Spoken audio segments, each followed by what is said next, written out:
Well, finished up at the barn. I had a good day with the sets and the training. I will bring those to you soon. But I wanted to give everybody an update. We had to scratch Kings County tonight. It was, I guess, a technical scratch.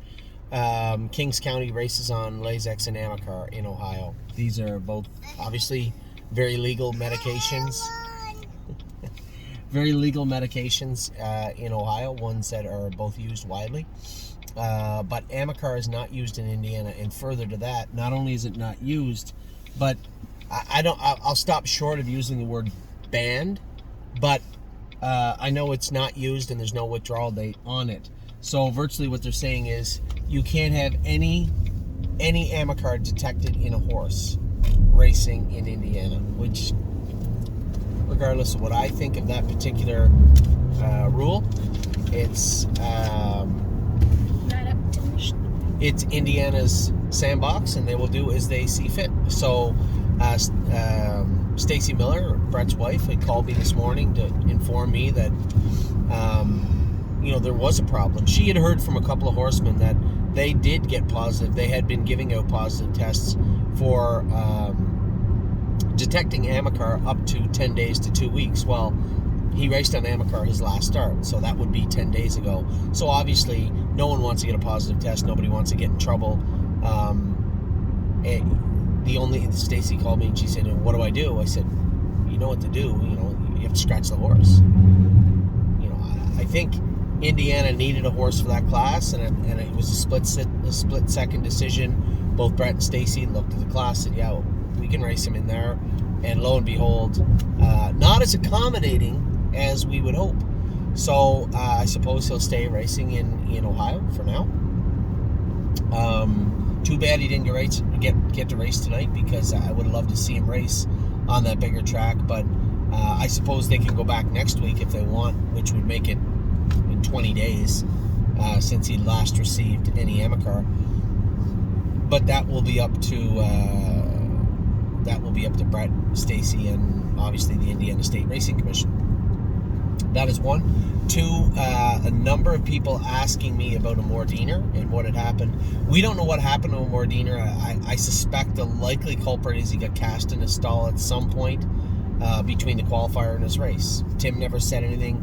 Obviously, Jason and our people never said anything. Really doesn't matter when it happened. It happened. It looks like he's got a line in his tibia, which was a very good catch by Jason. Many of you that maybe were with us for a long time remember we had an extremely good colt. I had never heard of a horse having a line. It would be like having a line in your femur and walking around sound. So we had a horse get injured. It was a horrible injury in the field with one of these breaks. Harry Polton had caught Trafalgar, had some swelling in a weird place, same type of thing. She was hurt when she was a 2-year-old. Now, she made it back and raced and was fine. This isn't a career-ending or year-ending injury. It's an injury that will heal. It's a very rare injury, but the vet is convinced that there's a line in his tibia behind. So he'll stand for 3-4 weeks and then start back, and he should be fine. Yes, a horrible thing to happen, but not nearly as horrible as what could have happened. So, great job by Jason and Lauren, everybody in Ohio, to catch that on this horse, or it could have been a much, much different video being made about a Mordiner. So we're very, very lucky there. Silver lining, this will give us good time to put a lot of weight on this colt. He needed some. He always needs weight. Even when he was a baby, when we trained him down, now standing in a stall for a month, we should be able to pack some muscle and some weight, pack some weight on him that we can hopefully turn into muscle. So, yes, he's going to be down for a little bit, but he'll make a full recovery and come back, no problem whatsoever. I saw him walking in the stall. He's 100% sound. You would never, ever, ever know there was an issue with this horse other than that swelling in that area of his leg. So, as I said, a very fortunate catch by Jason and Lauren and everybody in Ohio. There's something else I wanted to talk about. Sailor last night. So a lot of you may not have noticed, or may have noticed, there's a VL vet list on the chart line. of Sailor, and I had made a video about it last night. He was sore after the race, left front. The veterinarian came down, and she was giving him bute, and, you know, without an x-ray machine, there's no way to be certain. So I guess error on the side of caution is more than fair. I don't know if the vet's list indication was necessary. As I said to her, let's pull that shoe off and make sure that there wasn't something going on. This is a horse that came with a quarter crack right front, developed one left hind. It's not unrealistic for a horse that we just dramatically changed his feet. Took a lot of heel off him, lowered him down. It's really not that shocking that if something happened in his feet. Now, obviously, worst case scenario would be terrible. It would mean, you know, he hurt himself, which the week we're having with a Mordiner and 3 Point Blue Chip getting injured, and it just would be par for the course, wouldn't it? So, you know, when I got the phone call, I was in the grandstand. When I got the phone call that Sailor was sore, my heart just stopped, skipped a beat, and I was really, really upset. Went over to the paddock. But what I saw in him walking was not a horse with acute soreness, as I said last night. This was a horse that was discomfort. It was uncomfortable more than anything. So I went over to the blacksmith. I got the pullers, pulled the shoe off myself. Lo and behold, there was 2 nails right through the white line, and one of them had blood coming out of it. Not to mention, the bulb of that heel also was soft, which is a good indicator something's going to blow out of it. So a bit of a bugger. I think a double. 2 spots that were sore on his feet.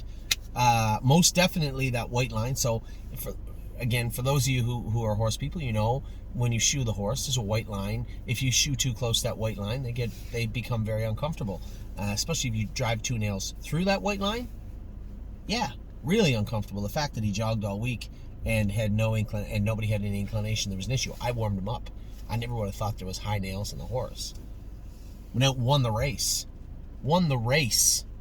And come up lame. I walked out of the winner's circle, was fine. It was only when they got all the gear off him and he started to cool down that foot started to hurt.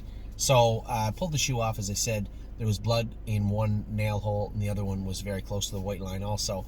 And then this morning, Shelby and Amy went in, and Shelby was taking care of him last night. Went in this morning and said, no, he was sound. They took it off. Sure enough, it looks like something is going to come out of that bulb, and that white line was indeed sore. Little Addie, I think you're going sleepies. What do you think? So a good ending to what could have been an extremely crappy week for us. You know, really 2 weeks. With Royston's Punch got hurt, 3 Point Blue Chip got hurt, Amor Dinar got hurt, and now Sailor got hurt. Oh my God, I would have pulled my hair out. But it ended up. No, don't say that word. Cake was fine. He was fine. He won his race, and all was good with Cake. Don't worry about it, Addy Bar. So a good ending for the entire, well, at least the Sailor situation. A very good ending for him. It will be a good ending for Amor Dinar, as I said. Thank you, Jason and Lauren. 3 Point Blue Chip is getting operated on Monday. Hopefully that will be. Him? He fractured his foot. So hopefully for him that will be a good ending also. And Royston's Punch wasn't actually hurt as bad as we thought. It was still a significant injury, but not nearly as bad as we thought.